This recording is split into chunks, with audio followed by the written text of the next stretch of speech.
Assalamu alaikum arkadaşlar. Hemmanın müsait hayırlı olsun. Biz dersimizni başlayalım.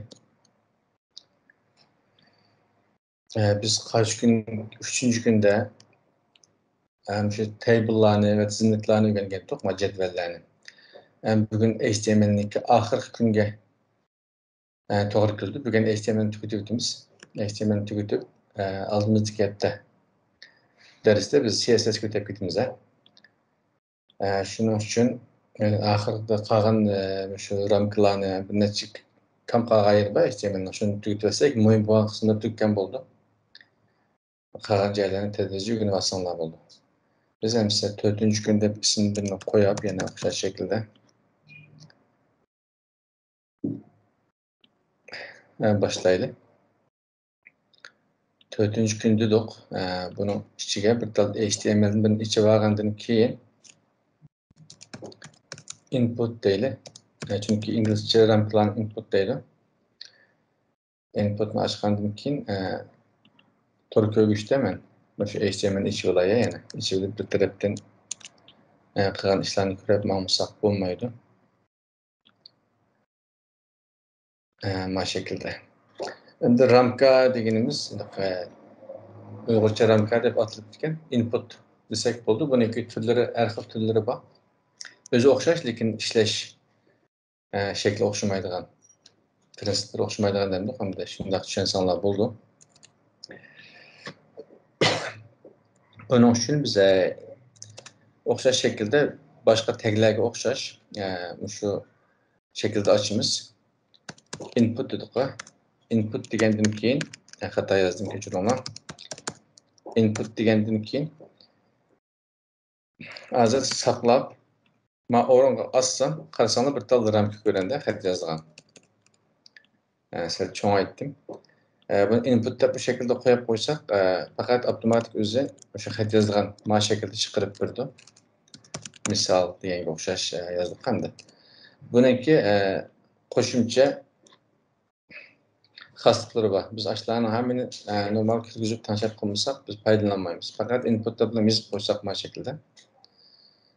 Otomatik xat yazgan ramkalar çıkıyor. Biz bununla hem de biz bir boşluk koyarken tipini belirleyemiz ya bunun. Teyip. Bunun tipi text deyimiz. Bu text desek otomatik bayanqıga okşaş otomatik bir şekilde xat yazgan ramka oldu. Lekin çoxum bekitişimiz şart. Bu şekilde tipini text kıldık. Bu birincisi. Hem de bununki şununla kerek boğan. Bunun bir neçe xillari var. Yumlaq, çekidigan, tallaydigan degan. Ularning hammasi input, lekin tip o'xshamaydi. Lekin ma şekilde xat yazdigan ramkininki maxfiy nomer yazdigan, il xat yazdiganlarninki o'xshamaydi. Ma birinchisi buni men hozir bir paragrafning ichiga elibdi, chunki yangi qurg'a uchun astiga.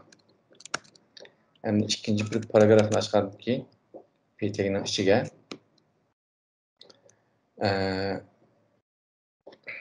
o'xshash şekilde input deydi. Input. Buna tab text bo'ldi, ya'ni o'xshash şekilde. Buna text emas, hozir masalan email desek otomatik email bo'lgan bo'ldi. Bu qanday desanglar, bu nerede yaraydi degan vaqtida shu azab bo'lgan vaqtimizda yoki ilxat adresini boshqa joylarga yo'llagan vaqtimizda biz shart qo'shimiz hamda ilxat adresi shart qo'shgan vaqtimizda shu vaqtida yaraydi. Buni darsninki bir nechtalarni ramkini tushuntirib o'tgandan keyin davom qilaylik. Masalan, buni email dedik. Ma ustidagini text dedik hamda. O'xshash şekilde astiga tushib üçüncüsünü bunu text qilmay biz hozir masalan number qilaylik. Ma'ni darhol ko'raylik. Number qilgan vaqtimizda yanılsak ma şekilde faqat raqamlarni kirgizamiz bunga. 1 2 3 degandek boshqa narsa kirgizolmaymiz. Yozgan taqdirda uni ishlaymaydi. Ma şekilde. Buna birini yazgandan keyin qarasanglar ast tarafda avtomatik üstüge astiga chiqishlar, ko'paytirish va azaltish funksiyasi chiqadi. Buni ikki tipini number deymiz. Bu şekilde raqam kirgizadigan ish bo'lib qolsa number ishlatsanlar bo'ladi. Ilxat uchun email dedik. Buni ishlash prinsipini tushuntirib qo'yma birdan keyin ma'lum darsning oxirida. Numberni ko'rib bo'ldik endi. Yana bir taraf qo'shib input. Buning tipini masalan date deb qo'yaylik, tarix, chisla. Qarasanglar date qilgan vaqtimizda inglizcha buning atalg'usi. Vaqt, chisla, tarix degandek ma'nolar chiqadi. Qarasanglar avtomatik şekilde bir kalendarning shakli, kun ajli degandek bu şekilde chiqadi. Bu o'zini avtomatik chiqishi. Ama bassak yani tushunibgina. Bu şekilde biz yil vaqtlarni ishlatgan kompyuterniki hem biz ishlatayotgan shu tor ko'rgichniki nimasiga qarab chiqadi bu. Masalan, kichiklikda yaxshi chiqadi. Tor ko'rgichniki o'zining alohidaligi yoki masalan ba'zilarda shakli o'xshamaydigan chiqadi. Kompyuterning va tor ko'rgichniki qo'llab berishga qarab turib shakli, rangi, ro'yi degandek o'xshamaydigan chiqadi mana shaklda. Chislaniki bu. Biz tekstni ko'rdik, emailni ko'rdik, numberni ko'rdik, date'ni ko'rdik. Endi input degandan keyin buniki yana birisi bor, range. Shunday yozdi. Agar xato telaffuz qilgan bo'lsam kechiringlar. Buniki masalan 10 so'lga tortadigan narsalar bo'ldi hamda. 10 so'lga tortadigan, shunga o'xshaydigan slider deymiz, range. Bu shaklda ishlatsanlar bo'ldi. Buniki yuqori numarasi, masalan, töven numarasi deydigan tanshaklar bor. Bularni sinash jarayonida tushundiramiz. Hozir shu inputninki, ramkalarninki. Necha xili bor, shularni tushuntirayotgandan keyin bir nechtani misol qilamiz. Endi o'xshash shaklda input dedik. Buniki tipini password deylik. Password. Bu parol, ya'ni maxfiy nomer bo'ldi. Maxfiy nomer yozgan vaqtida biz ko'rsatmaydigan qilamiz odatda turbatlarda a'zolik nomini yozgandan keyin maxfiy nomer yozgan o'rinda mesela chekitlar chiqadi. Mana shaklda biz password deb tanlab qo'ysak ramkini maxfiy nomer shaklidagi maxfiylangan shaklda chiqadi, ko'rinmaydi. Bu maxfiy nomerni bu shaklda ishlatamiz. Yana birisi bor. Uni o'taylik hozir. Paragrafni ichib oldik. Masalan, input degandan keyin text. Buning tipini biz time qilaylik, soat. Soat dedik. Qarasanglar, mana yangilagan vaqtida Google Chrome'ninki soat deb tanlab qo'ysak, avtomatik mana shaklda chiqadi ekan. Ammo o'rinni biz soatlarni mana shaklda tanlab ko'rib qolar ekanmiz. Safari va yoki Mozilla'ninki nima ismi? Firefox'larda masalan shularning shakli o'xshamaydigan chiqishi kerak. Lekin shunday bo'lsa-mu, ishlash prinsiplari o'xshash. Soatni bu shaklda chiqarishga bo'ldi. Bu qanday qilib lozim bo'ldi deganda, a'zolarninki yoki tor ishlatgichlarninki biz a'zolik talab qilganda yoki bir to'shqizdigan o'rin bor vaqtida chislalarni, masalan, kunlarni, soatlarni yozadigan ish bo'lib qolsa, biz talab qilgan o'rinda shularni bu şekilde işletsek oldu. Ama bunun şeklini, rengi, bu degan narsalarni CSS'da qalan o'zgartirib qilaolamiz. CSS ders başlagan vaqtida biz qayta HTML yangidan qayta bishdan boshlab biz o'rgangan o'sha taglarni hammasiga CSS'larni ijro qilish orqali yana bir yangilaymiz. Vaqtida insonlarning qolmagan yoki tushunmagan joylar bo'lsa, yana bitta tushuna olasizlar. Endi yana birisi bor. Az qoldi buningki. Mesela mana hazır week değil hafta. Qarasanglar ama kalendarniki endi hafta şekilli chiqadi ekan. Bu odat ko'p ishlatmaymiz ekan, lekin kerak bo'lib qolsa, mana foydalansanglar bo'ldi. Yil, ay, kun, munchuncha hafta deganga o'xshash shunday bir qo'shimcha iqtidorlarim bor ekan. Men bugungacha ishlatib boqmadim. Ehtiyoj bo'lib boqmadi. Lekin soatni ishlatdim, chislalarni ishlatamiz. Hafta hech bir vaqt mana bir ishimga yaramadi yoki ehtiyoj bo'lib boqmadi. Biz betni ustiga tasdiq bo'ldi ekan, ust tarafdan boshlay, ust tarafdan ko'raylik. Paragrafni ichib input degandan keyin buning tipini hozir biz fayl deb bir tip bor. Fayl qilib olsak, shu hujjat yo'llaydigan, narsa yuklaydigan ishlar chiqadi. Kompyuterning aşıdan hujjat tanlang deb. Shu fayl desak, bu shaklda bo'ldi. Biz yani biz bilan kompüterning ichidagi hujjatlarni tanlab qilib olsak bo'ldi. Bu bir xillam bo'ldi. Shaklinikini o'zgartiramiz, lekin shu hujjat yo'llash uchun cho'qim inputniki faylni ishlatamiz. Endi yana bir o'tib ketaylik. Buning ham bir color deb birisi bor, rang tanlash. Ba'zi vaqtda rang tanlaydigan ishlarda kerak bo'lib qolsa, shu inputniki tipini color desak, mana o'xshaydigan rang tanlash chiqadi. Bu ishlatgan tor ko'gishimizniki loyihasiga qarab turib, bizga ta'minlab bergan iqtidorga qarab turib shaklashni chiqadi. İşletken kompüterning alma kompüter olsun yoki Windows bo'lsin. Yoki tor ko'gishlarniki endi bizga qanday ta'minlab bergan bo'lsa, shu kompüterning o'zining ichida ba'zilari chiqadi bu shaklda foydalansa bo'ldi.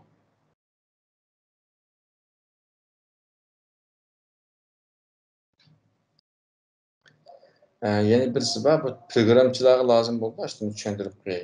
Keyin ko'rsanglar bu nima deb qolmayman. O'xshash shaklda input dedik. Buningki ham tipi masalan hidden deb bir narsa bor, maxfiylangan. Qarasak bu yerda ko'rinmaydi. Kodga kirib ko'rib boqaylik betniki. Qarasanglar mana o'rinda hidden deb ko'ramiz. Buningki nima ishga yaraydi desak, program tuzgan vaqtida ba'zi ko'zga ko'rinmaydigan orqa tarafdan yo'llaydigan usullar chiqadi. Ba'zi kodlar yoki raqamlar yoki sanslar qanday bir narsa bo'lsa, maxfiy shaklda yo'llaydigan bir narsani kontrol qilish uchun. Shu vaqtda biz hidden ishlatamiz. Hiddenni ishlatish uchun bu quruq nima yo'llaymiz deydigan masala chiqadi. Buning ichiga biz to'shqizadigan usullar bor. Uni shu inputlarni ko'rib bo'lib tushuntirib qo'yman.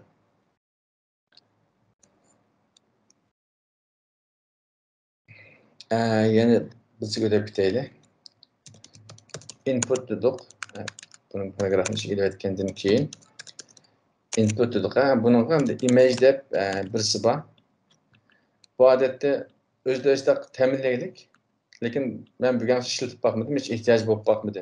Lekin nima ishga yaraydi, men hech qiziqib boqmadim. Agar ko'rsanglar, shu inputning rasmga munosabatli narsaga deb bilsanglar bo'ldi.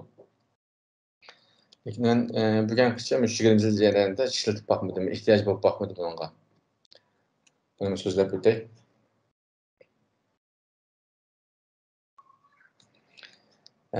Bu tursin endi ustiga chiqib yana bir tal input degandan keyin tape'ni buni phone deylik. Telefon numarası için tel desek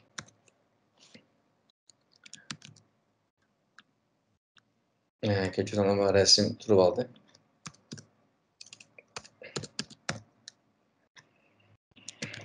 Manım ilimdeyim yani. Resmini astra edip koyup hazır. Ma şekilde telefon numarası yazdık. Bu ramklarını fakat tipi her xil. Şu torkovaçı qarab turib o'xshamaydi. Buningki tan şekilleri var. Mesela bunun kendiga xoslikni yozib, numaralarni buncha qandoq bo'lsin deb tan shakllar chiqadi. Shu vaqtlarda foydalansak bo'ldi. Lekin eng ko'p ishlatilganimiz buning ichida ilxat, email, number, yana bilsangiz text. Yani yo'llash uchun faylni ishlatamiz. Eng ko'p lozim bo'lganimiz 4. Qog'ozlari ama maxfiy numarim lozim bo'ldi, a'zo bo'lgan vaqtida. Qog'ozlari ko'p ehtiyoj yo'q. Ehtiyoj sirtida. Kerak bo'lib qolsa shu shaklda foydalansak bo'ldi. Endi ikkinchi bir ramka o'tib ketay. Yani birini ochgandan keyin input bir check HTML deb HTML yozib oldik.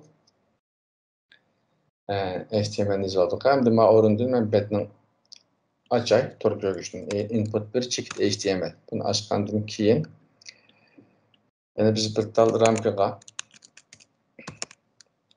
input deylik. Input dedik, text dedik buni. Qarasanglar hozir ekranda chiqdi. Bununla masalan qimmat bekitaylik. Avtomatik yo'llagan vaqtida kerak emas. Biz torda masalan formlarni to'shqizib jadvallarni to'shqizib yo'llagan vaqtida biz avtomatik oldi, lekin biz hozir ichida muqim qilib qo'ymagan desak va yoki tahrirlagan vaqtida ichini cho'qim to'shqizishimiz kerak odatda. To'shqizig'lik bo'lmasa biz ularni tahrirlamaymiz. Onun için biz value degan bir qimmat xoslik bor. Value'ni yozdik. Yozgandan keyin buningga masalan ism deb qo'yaylik. ismi deb qo'yay. Şu avtomatik işilgan vaqtida biz ishiga to'shqizib qo'ygan shunday qimmati chiqadi buningki. Bu value tahrirlagan vaqtida yoki shu JavaScript'lar orqali ichidagi qimmatni olgan vaqtimizda shu valuesi cho'qim kerak bo'ldi. Buni ishlatamiz bu shaklda. Endi ikkinchi birsiga o'tib buning valuesini yozdik-ku, tamam. Endi yana bir tal input degandan keyin bunaqa biz bayam number degandik, number. Buni so'zlab o'tdik. Bu faqat number dedik hamda. Buningki to'van va qimmat cheki bo'ldi. Buna bir boshliq qo'yib o'tib, masalan, eng to'van deganda min dedik hamda. Minimum. Masalan, bir deyli. Agar men bir bo'lmagan bo'lsa, qarasanglar hozir tövənki tushib ketadi, ya'ni minus bo'lib ketadi mana şekilde. Biz buni eng to'van deganda bir bo'lsin dedik. Sinab bakaylı. Hatta buna içine bir tal value qo'shib qo'yay. Value'ni masalan 5 deb qo'yay. Avtomatik ochgan vaqtida 5 degan qimmat birlik kelsin o'zida. Qarasak 5 keldi. Qarasak mana 1 ning ostiga tushib ketdi deb bo'lmaydi. Bassaqmi? Chunki biz menga minimum, ya'ni eng to'van deganda 1 bo'lsin dedik. Bu shaklda tanishib qo'ygan bo'ldi. Agar üstüge çıkan vaqtida üstüge chiqaverdi bu. Yani bunga max deb birisi bor. Max. En ko'p degan vaqtida masalan 20 deb qo'ydi. Ekranga yozilgan raqamniki cho'ngligi 20 dan cho'ng bo'lmasin deb 5 to'qman cho'ng aytib boqayli. Qarasak mana 20 dan ustiga chiqolmaymiz. Mana shaklda.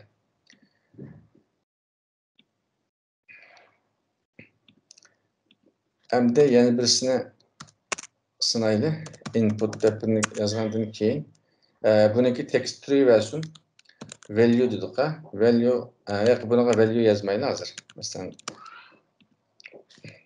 misal bir ish dedik-ku. Bunaqa biz max length deb en uzun bo'lgan vaqtida 5 ni ko'pni yozamisin deb tanishib qo'ysak mana shaklda. Yozgan vaqtida biz yozsaqmi, qarasak mana knop taqsini bassam oxiriga davom qilolmaymiz. 5 xonalik, yani 5 harfni ko'p yozishga bo'lmaydi. Kerak bo'lib qolsa, ko'p deganda va yoki oz degan vaqtida buni oz yozsang bo'lmaydi deb tanishsak bo'ldi. Bu hozir 5 ni ko'p bo'lmaganligi uchun ko'p yozolmayapman. Yana birisi bor. Bu nima deganda o'xshashniki mini length deb ashunaqlik bir narsa o'qiymiz, bilmayman de.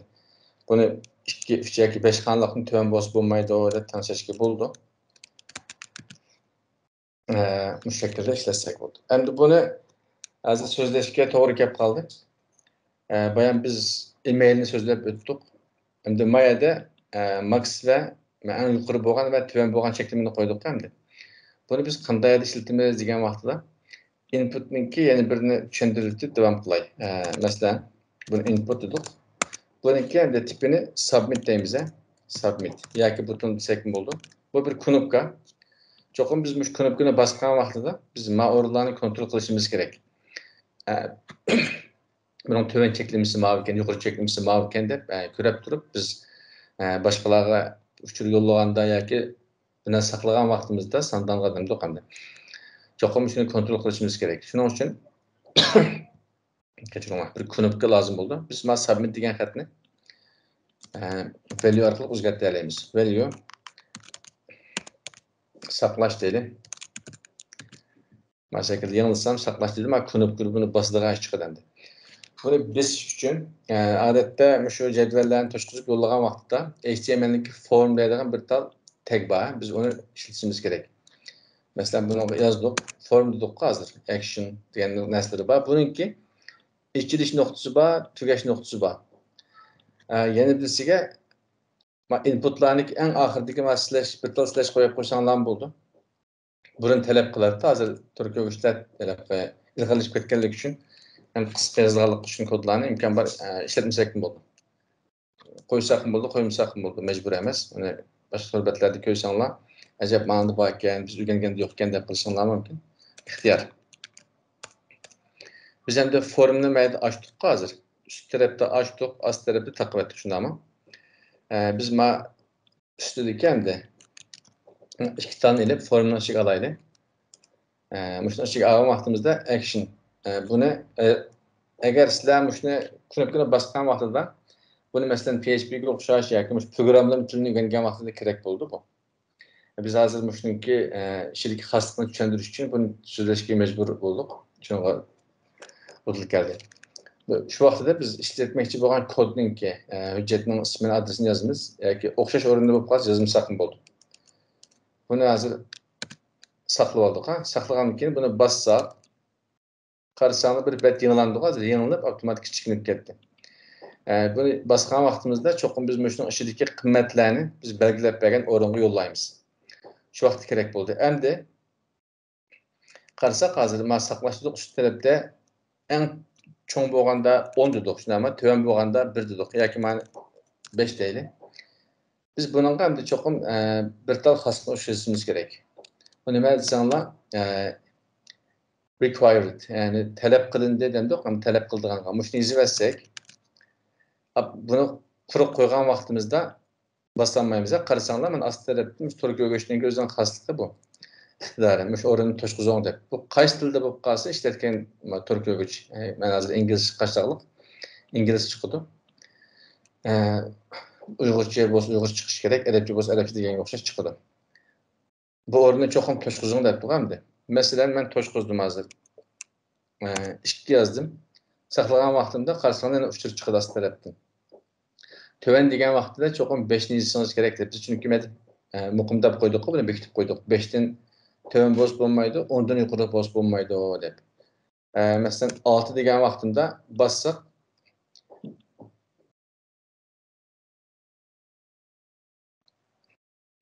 5 xona bu kechiring. Masalan 1 2 3 4 5 6 dedik. Avtomatik yanılib ketdi, o'chib ketdi. 1 2 3 4 5 6 7 8 9 10 bir narsani yozib qo'yaylik oxiriga. 10-cı bo'lmasin deganligimiz uchun hozir 10-cı qabul qilmaydi. Agar 5 dan kichik bo'lib qolib qolsa, bu ham degandek, mana shaklda cho'qim 5 xon cho'ng bo'lish kerak degan shartni qo'shdi. Biz bularni yozdik masalan. Endi men ustidagi mana ism deganga kelaylik. Buni astiga o'tkay, men o'ringa. Astiga o'tgandan keyin cho'qim input eng astida bo'lsa bo'ldi. Biz ismni dedik endi yozib oldik. Bunga o'xshash shaklda yana biz majburiy qilib qo'ysak, required degan majburiy qilib qo'ysak, agar ishi quruq bo'lib qolsa, mana shaklda quruq bo'lib qolsa, mana to'shqizing deydi. Masalan 5 xon 6 xon yozdik. Basgan vaqtimizda bir astindagini cho'qim shart qo'shgan bo'ldi. Kontrol qilgan vaqtimizda mushlarni biz shart qo'shib qo'ysak, mush o'rinlarni to'shqazmasanlar biz oxirga davom qilolmaysizlar deb jadvallarni to'shqazgan vaqtda shart qo'shib bersak bo'ldi. Buniki bunun başqa yana inputniki başqa nimalar bor shuni tushuntiribdi ya. Yana birisi bor deyli. Uni ko'p lozim bo'ldi ama. O'xshashni yana bir paragraf ichib asabini ko'paytiraylik. Input dedik, tipi tekst bo'lsin, turaversin. Qarasanglar hozir men ishi quruq qildi. Men knopkani asta qilibday. Başka knopkani asta qilib etdim. Bir tal yolg'iz input ishlatgan vaqtimizda buning qaysi nima bo'lganligini bilmaydigan ish chiqadi. Agar buning ichiga men o'ringa kirib bir tal paragraf olsaq bo'ldi, label deb olsaq bo'ldi. Label deb bir tal tag bor yana. Buning ichiga masalan bu yosh deb qo'ydi. Bu ramkaninki ma ustidagi bo'ldi. Men knopkaga birib qoldim, kechiring. Knopkaga birib qoldim, ustiga o'tkidim. Hozir yangilagandan keyin qarasang yan tarafda yosh deb chiqdi hamda bu ramkani yosh yozdik ekanmiz deb mana shaklda bilalaymiz. Agar buni yozmaydim deb qolsak, shu ramkaning o'zining ichida, shuning ichida ko'rsataman desak, yana bir tal xasligi bor. Buning ismi placeholder deymiz, placeholder. Buning ichiga kim xalqini yozaydi. İsmingizni kirgizing deb qo'yaylik. Yanılgan vaqtimizda qarasanglar susroq rangda ismingizni kirgizing deb mana shaklda chiqadi. Biz bu yerga yozsak, avtomatik o'chib ketib, bizning yozganimiz chiqadi. Bu ishidagi qimmat emas, faqat buningki qaysi o'rinni ishlatuvchilarga bildirish uchun Şu ramkiningki nima yozganligimizni bildirish uchun yozgan bir placeholder, ya'ni izohat yoki tushuntirishdek bir narsa. Bu placeholderni bu şekilde işletsek bo'ldi. Uni ko'p ishlatamiz. Ramkalardan shunday to'shqizib qo'yadigan ish qiladi. Uningdan boshqa inputlarni qaysilar bor? Uni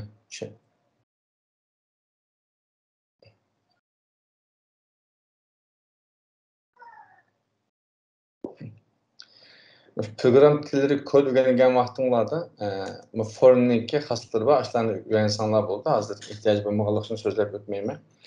Buniki metod qismi, masalan, post qismi, action degandek bir necha xillari bor. Ular bizningki HTML darsida hem biz foydalanmaymiz so'zlab o'tsammi. Shunga hozir ehtiyoj bo'lib qolganligi uchun shu knopkalarni bosgan vaqtida kerak bo'lgan joylarni tushuntirman deb ba'zi shuni tushuntirdim.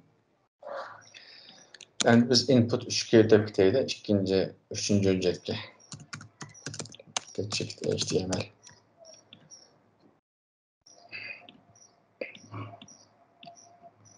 Manada biz geçecek HTML'ni açtık. Hem de bunun da inputlarınki bir neçə xil oxşamaydigan şekli var. Bayanqıga işiga almay bunu ayırıp ettim.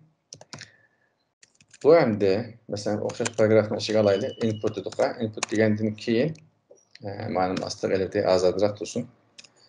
Biz bunu bayan nima dedik? Submit dedik. Submit. Bu knopka. Bunu so'zlab o'tdik. Knopkalarni yeni bir şekilde buton deb mi bor?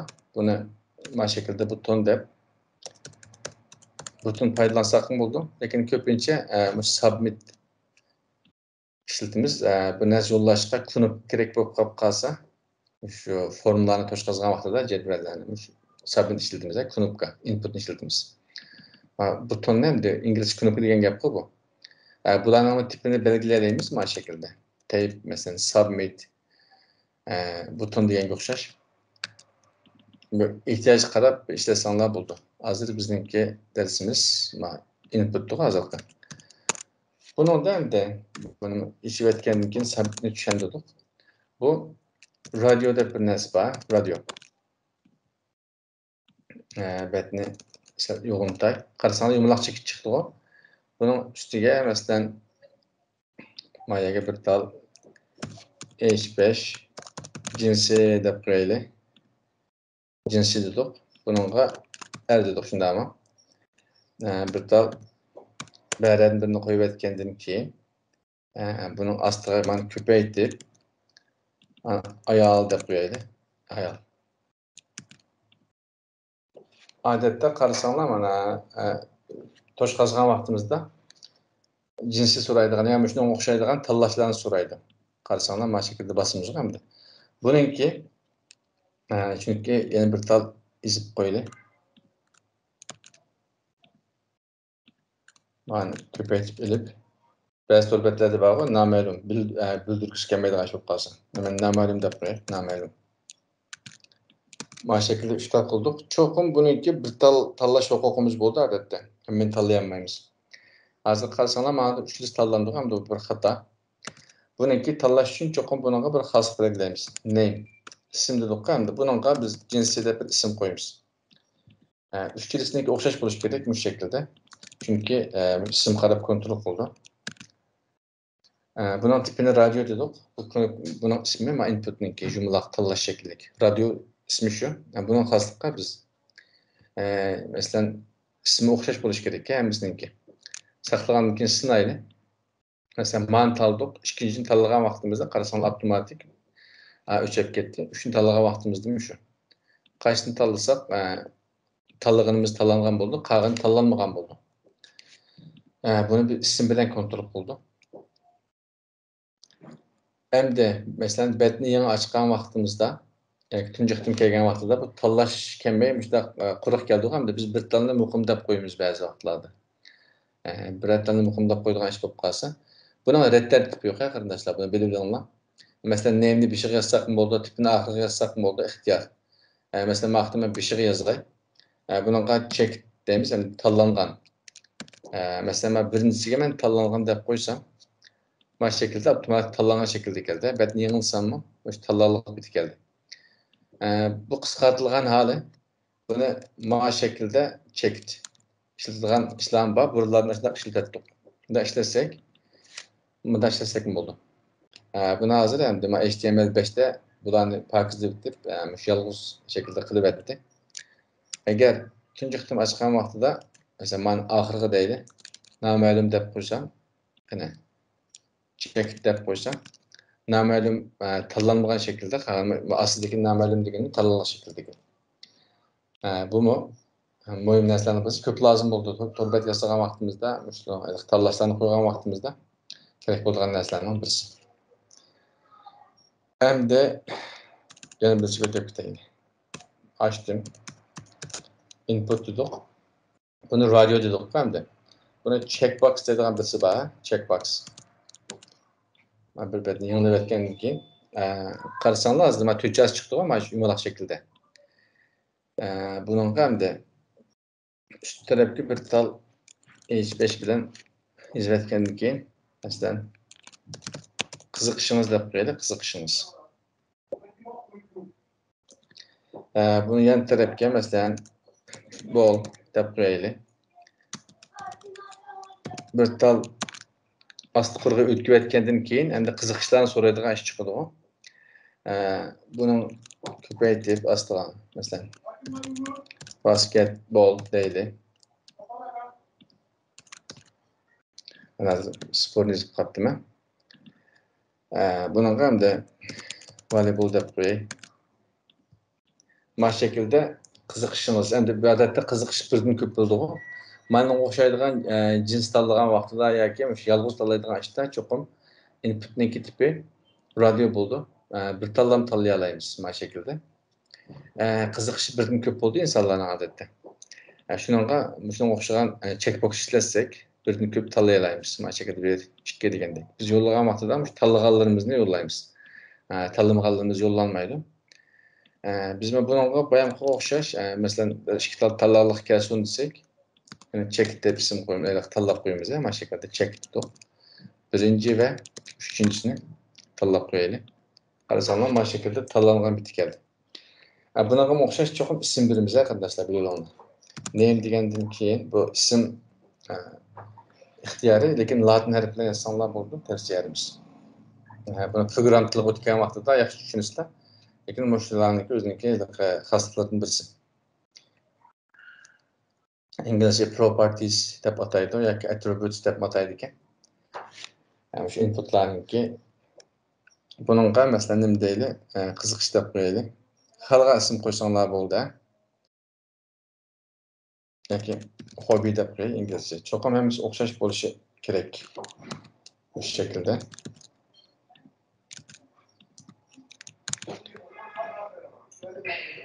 Bu şekilde paylaşsanlar bo'ldi. Hem de inputlarniki bularni so'zlab o'tdik. Formunu so'zlab o'tdik. Bayam ikkinchi qism hujjatda, uchinchi hujjatda ma'loni so'zlab o'tdik. Çünkü ben ekrana patmaganlık için uzatayotgim kelmedi. Yani bir tal hujjatning birini açay. Input 3 checked HTML deydi. Bunu açtık. İçi vargandan keyin ekranda o'xshash şekilde 3-chi hujjatni ichib olib. Endi mesela basgan vaqtida ustiga astiga tushadigan bir mundarijlar bor. Türlerde bazı vaqtlarda tür tanlaydigan ishlar chiqadi. Bununki tagning ismi select. Bu şekilde. Select'ni yazgandan keyin qarasak, betni anglab boqaylik. Quruq bir taldan bir narsa ko'rindi, bu şekilde astiga o'q isharati bilan. Bunun hem de option deb tanlashlar bor. Option. Ben avtomatik to'ldirib etdim hozir. Mesela bununla ustiga bir tal H5 bilan turlar deb qo'yaylik, turlar. Turlar dedik. Yoki rayonlar deb qo'yib turay. Bununla ismi mesela Ürümçi bo'lsin. Ürümçi. Hozir bir taldan bo'ldik hamda. Buni astiga yana ko'paytirib mana shu yerda Ürümçi, Qashqar, xoten. Mana şekilde şular yazgan bulduk. Qaysini tanlasak, qays tanlangan buldu.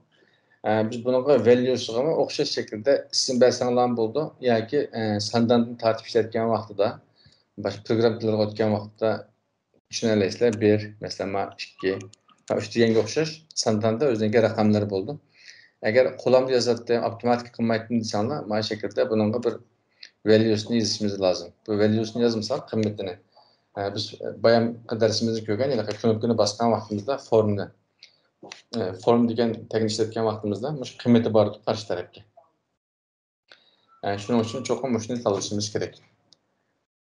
Unimi tushuntirdi hozir. Shunday qildi bo'lmasa. Bunga bir dedik shundaymi? Buniki cho'qim ism berimiz name, rayon dedik shundaymi? Rayon. Ostiga tushib buniki bir tal knopka qilaylik. Input degandan keyin buniki tipi submit bo'lsin. Value'si yollash deydi, yollash. Yollash dedik. Qarasak mana şekilde geldi. Bunu bir tal astık ötküytey. Bir tal maqtin HR qo'yaylik, bir tal sızık. Endi bunun tanlagan qimmatini yollash uchun knopkani bosgan yollay dedik. Biz cho'qim buni bir formdan ichiga olamiz. Bayamqi dars so'zladik, hozir ashuni tushuntirdik. Form dedik. Action hozir lozim emas, buni o'chirib etdim.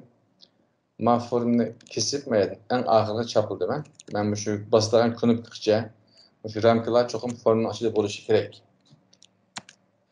Endi betni yanglab qarasanglar hozir. Mana betni yo'nitib ochay, vaqtni bilalaysizlar. Mana yanıldık. Mesela Qashqar dedik-ku.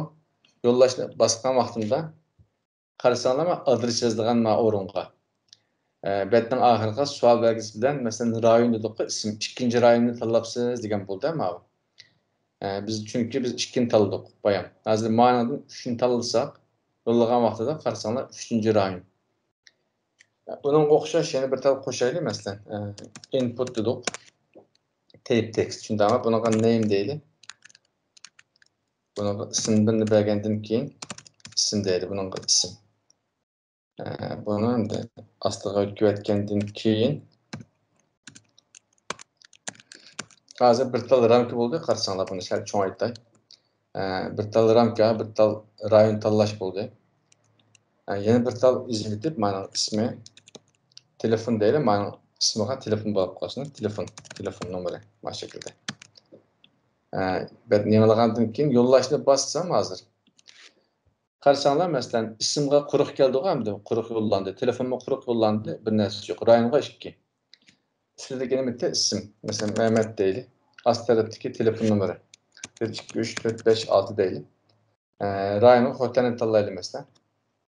Endi qarasanglar hozir ba'zi to'lbatlarning adresi uzoq bo'ldi-ku. Shunga o'xshash qimmatlarni shu ramkalarning ichiga to'ldirib yollagan vaqtimizda üst tarafda ko'rindi. İsmi mesela Mehmet dedik, qarasanglar ko'rindi. Telefon nomeri ma'lum. Buningki 3-chi rayon. Chunki bu raqam yo'llaganligimiz uchun valuesini raqam ko'radi. Agar raqam yo'llamay, masalan ikkinchisiga men Qashqar deb mana shu yerga yozib qo'ysam, kichikroq yozay. Betdan Qashqarni tanlagan vaqtimda masalan Mehmet deylik, mana shu yerga yozib yollashni bossam, qarasanglar hamda rayonda Qashqar deb chiqdi-ku. Biz shu valuesida nima yozgan bo'lsak, qarshi tarafga yo'llagan vaqtida yoki bir yerga saqlagan vaqtida shu name orqali saqlaymiz. Shu qimmati endi. Ma valuesi ma selektning ichidagi tanlashdiki. Ammo ramkalardagi ma name deganimiz endi ashuni ichidagi ismga qarab turib biz o'zning qimmatini oldik. Masalan bayam so'zlab o'tdik. Ma'lan o'chirib deb mana shu yerda ko'ransin. Ma'noga hozir ismni avtomatik to'shqizib qo'yaylik. Value degandan keyin Ahmet deb qo'yaylik. Buni avtomatik o'zi kildigan qo'ydik hozir. Buni bossak, avtomatik qarasanglar hozir mana ismi Ahmet. Biz belgilab qo'ygan shaklda chiqadi. Endi shu yeri kelgandan keyin so'zlaydi. Buningki ba'zi to'lbatlarda bu keyin tarafga chiqmaydi, ko'rolmaysizlar. Bu bexatarlik uchun deb ba'zi ko'rsatma ishlatamiz. Uning sababi shu form degan tagni ishlatgan vaqtimizda metod deb bir narsa bor, metodi. metodunu yazdık. Eğer bu get bolsa, get degen endi oçuq yollaş məndə işletildi motor betlerde. Baskan vaxtında qarsanlar, məsələn, maşəkildə tolaq görəndə metodu get bolğanlıq üçün. Bunu betni yanılab bitip, bunu biz post qılıb qoysaq, post yazıp qoyğan vaxtımızda arka tarafda işləvirdi, lekin mən adres yazdığan orunda görənməydi bu. Məsələn, malan tanlagan takdirdə qarsanlar məndə lekin işledi. Lekin məndə görənməydi. Bu bir xəterlik üçün cədvəllərini toşduğuzgan vaxtımızda, sandanı saxlagan vaxtımızda biz post işletimiz. Yani bir xəterliğini köz tutub. Get kerek bolğan orlar bolup qaldı. Get lazım bolup qalsa bu şekilde getni paydalansak boldu.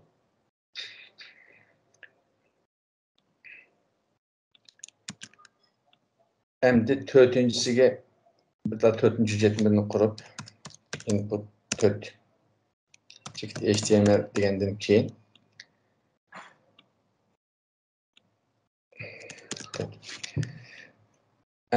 endi hazır uzun xətlərini yazılğan işlər çıxdı.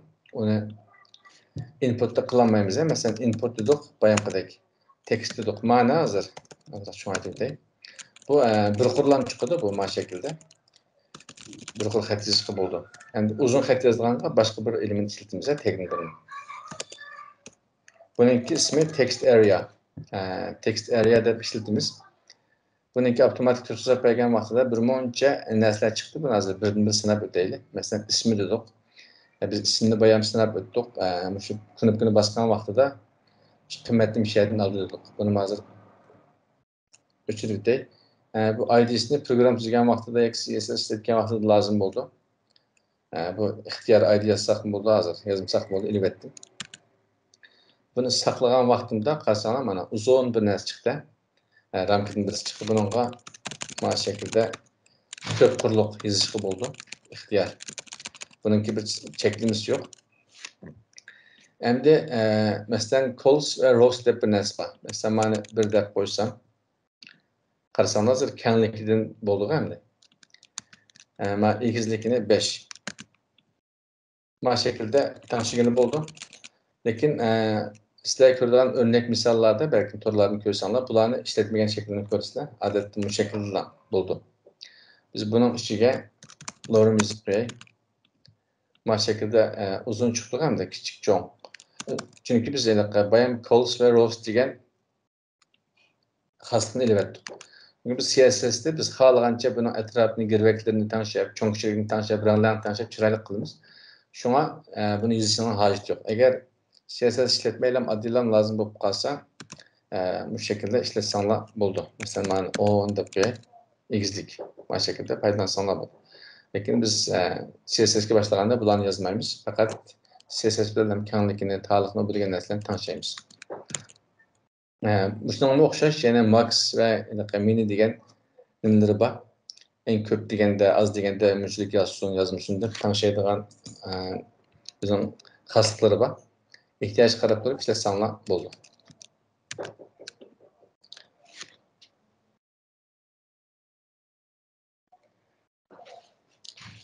Endi qaysi günkü derslerde bir narsa çalıq qalğandı.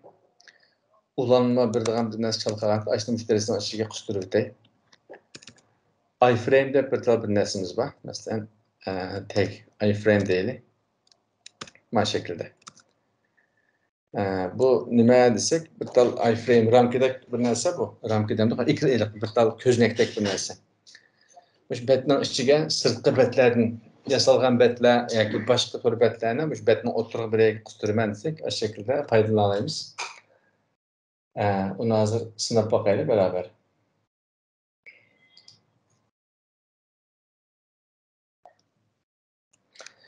Masalan, bu şekilde saqlab qo'ysak, qarasak bir tal ekran ko'rindi o'tirdi, quruq ekrandan birisi.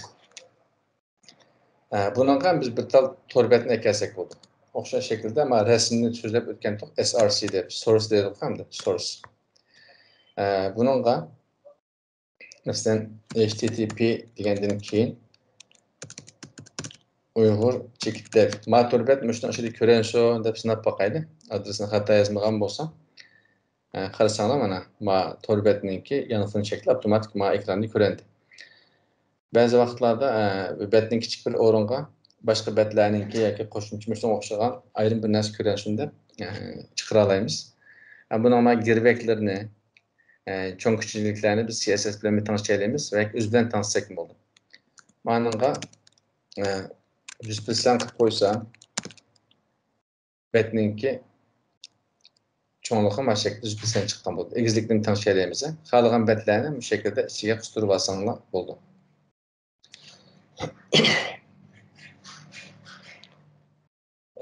Ondan başqa yana bu iframe nerede işletildi desanlar, mesela mudaq bir narsa bor. Uni so'zlab o'tay. YouTube'ga kelaylik. YouTube'ni ochgandan keyin xohlagan bir tal videodan birini ochaylik. Masalan, mana ichib. Masalan, bu yerda qarasanglar share deb bir narsa bor. Embed.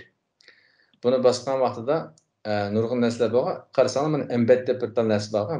Ko'p turbatlarda bor bu. Embedni bossaq, qarasanglar iframe degan narsani yerdan ko'rasizlar. Şu iframe'ni elib, biz siz torbitinizga çaplan degan gap bor. Buni ko'chiriblam. Şu bitimizning ichidagi kodlarga yoki bir xalqan o'ringa chaplasak, chapladik hozir. Qarasak, mana SRC'ning ichida şu betning adresi, egizligi ekanligi narsalar chiqdi. Men betni yanglasam hozir. Mana shaklda mana YouTube'ning videosi mana shaklda chiqqan bo'ldi. Şu iframe'ga biz sirtqi betlarning adreslarini ko'mib, betning ichida kirib ko'rsatamiz. YouTube shunga o'xshash. Embed degan narsani ko'rsanglar, shu iframe narsa sirtqi bir narsa olamiz ekan deb bilsanglar bo'ldi.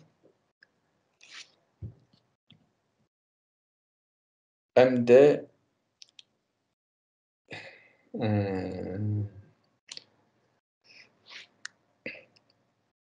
buningga bir tal chalqan bo'lsin, oxirgi qitim bir tal narsani qo'shib o'taylik. HTMLniki oxiriga kelib qoldim. Ananqa masalan media deb qo'yay, media HTML. Bir ovoz qo'yadigan narsani tutib qolibmiz, ashuni qistirib o'taylik buning ichiga.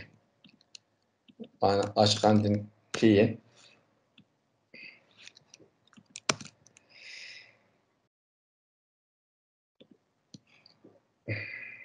bunun hamda audio ve video, ovoz ve videolarni qo'yadigan bir narsa.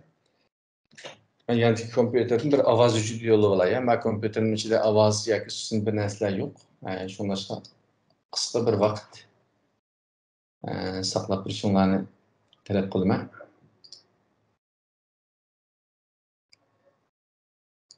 Mana men kompüterimga yo'llab olay.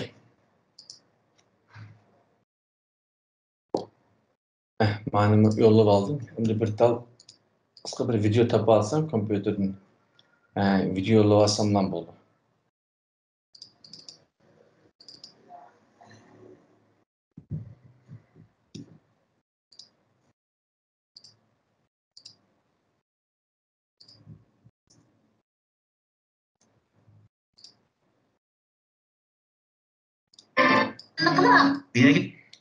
Mana hozir bir tal video topdim. Uni yo'llab olgandan keyin kilovatida hozir. Ama bir tal naqshi bor ekan, ishlam yo'llab qo'ydim. Hozir sinabqa ishlatamiz. Ham bir tal video bor ekan, mana ko'chirib men o'sha bizningki bugungi nimaning ichiga to'g'ri mana ichiga ko'chirib olay.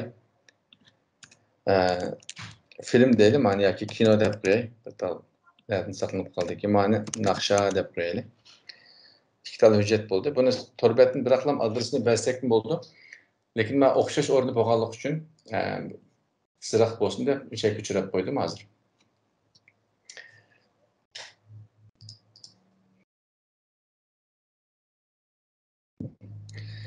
Hamda buni sinash uchun audio, ovozni sinaylik hozir. Audio degan termin ishlatamiz qarindoshlar. Buningki ikki xil ishlatishga bo'ldi. Birisi bir necha xil ovoz bor. Masalan, MP3 yoki OGG degan ovozlar bor. Ashlarni ishlatgan torbetlarimiz qo'llamaydigan ish bo'lib qolsa deb 3-4 xil ovozni shularni ichiga yozsaq bo'ldi. Chunki hozir men unday qilmay, shu bir tanlam tugash nuqtasi bo'lmagan o'zini taqib etgan shaklda ishlataman. Bununla SRC'ni yazaylik, yazib, bayan biz naqshi dedikmi, ismi naqshimitti. Chekit MP3 deylik. MP3 ekan. saqlab aldık. Saqlagandan keyin qarasak ekranda bir narsa ko'ramiz hozir. Biz buni bir kendi kirib hamda shu ekranda ko'rinish uchun cho'qim shu control step bir tal o'ziniki xasligi bor. Uni yozib etib betni açsaq, qarasanglar to'rbatlarda ko'p ko'rishlar shunga o'xshagan ovoz qo'yg'ishni. O'ziniki ma to'rt ko'rishlarning o'ziniki default shu muhim kelgan narsalar shu. Bu şekilde bassaq hozir mikrofon gap qilganligim uchun ovozlarga bo'lmaydi. Shunda bir naqshgan bilmadim nereden gap qoldi. Ovozni bu şekilde qisira olamiz MP3 şekilde. Bununla birga avtomatik qo'yilsin desek, auto play deb bir narsa bor. Buni qo'shib etsak, buning red tartibi kerak emas. Keyin tarafga sanglan bo'ldi. Va o'rindan ilib keyin tarafga yozsanglan bo'ldi. Betni açgan vaqtimizda avtomatik açıdı. Bu Google Chrome'ninki bundaq bir narsa bor. Masalan, ovoz açgan vaqtida to'rbatlarda qalayimqan ovozlar chiqib olmasin deb avtomatik ishiladigan ishini taqab qo'ydi. Shuningga masalan mute qilib qo'ysak, ovozni etayotgan vaqtimizda avtomatik boshlanadi. Bu YouTube'da mashunda hozir ovozliq narsalarni, videoliq narsalarni avtomatik qo'ya olmaydigan qilib qo'ydi. To'rt ko'rish qarab o'xshamaydi. Ovozlarni bu shaklda ishlatsanlar bo'ldi. Birini ko'p ishlatish uchun ostiga birini ko'paytirib, o'ringa ismini yozsanglar, MP3 yoki boshqa ovoz shaklida yozsanglar bo'ldi. Mana ileride kendikini. Hem de videoga o'tib ketaylik. Videoni tushuntirib o'tsam tugaydi.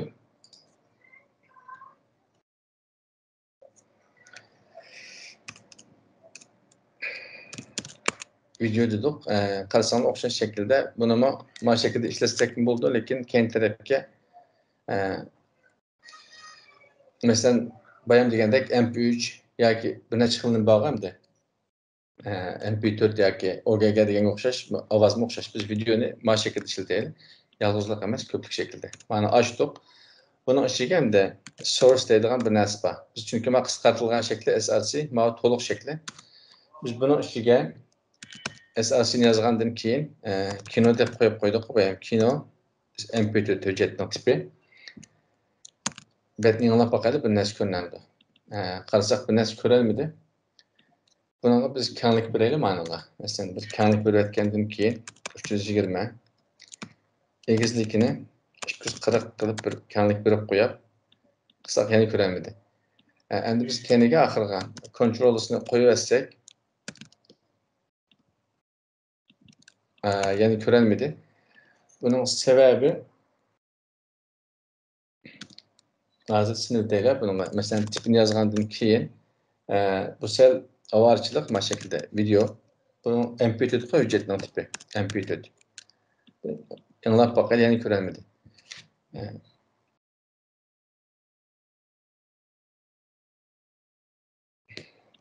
Endi biz mana shaklni qo'yib turib, ast tarafga yana bir ishlataylik. Video degandan keyin mana ishlat ko'chirildi. Bu kerak emas. src'ni yozdik. Kino chekit MP4'ni yozdik. Yozgandan keyin buningga mana kontrol ko'rinsin deylik. Betni bir yanglab boqay. Bu yana ko'rinmadi. Buning sababini bilmadim. Buningga masalan kenglik berib boqaylik mana shaklda.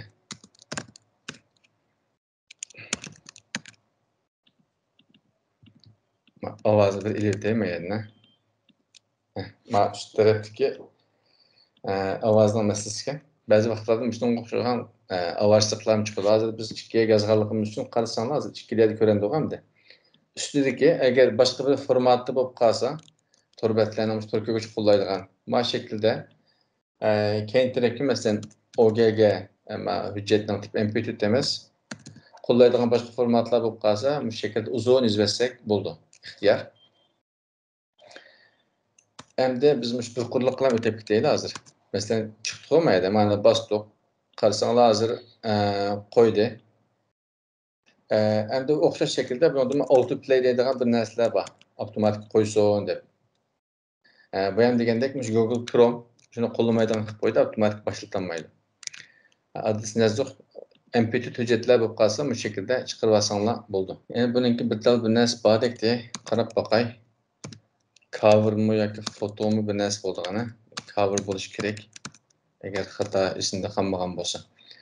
Biz iliqi 3-chi darsda bir rasm ishlatgandik. Bu rasmni ilib, may ko'chirayli. Bir tal JPEG.